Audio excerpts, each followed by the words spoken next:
قرآن مجید کی یہ خاصیت ہے کہ اگر کوئی شخص قرآن مجید کو اپنا رفیق بنا لے، اپنا مصاحب بنا لے اور قرآن کے ساتھ اس کی انسیت ہو جائے، تو اگر کبھی اس سے قرآن مجید رہ جائے، کبھی ناغہ ہو جائے، تو اس کو بڑی پریشانی ہوتی ہے اس کام کی، وہ پریشان ہو جاتے ہیں۔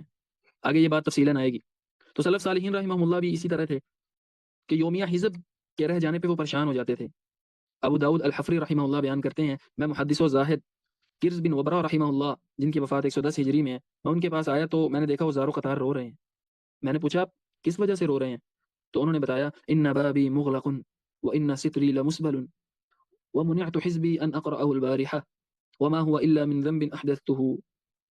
وہ روتے ہوئے کہتے ہیں میرا دروازہ بند ہو گیا، میرا ستر کھل گیا، میرا راز فاش ہو گیا، گزشتہ رات میں اپنا قرآنی حزب پڑھنے سے محروم رہا ہوں، مجھ سے گزشتہ رات جو میرا جز تھا اس کو پڑھنے کی مجھ سے توفیق چھین لی گئی، میں وہ پڑھ نہیں سکا، اور یہ میرے کسی گناہ کا ہی نتیجہ ہے۔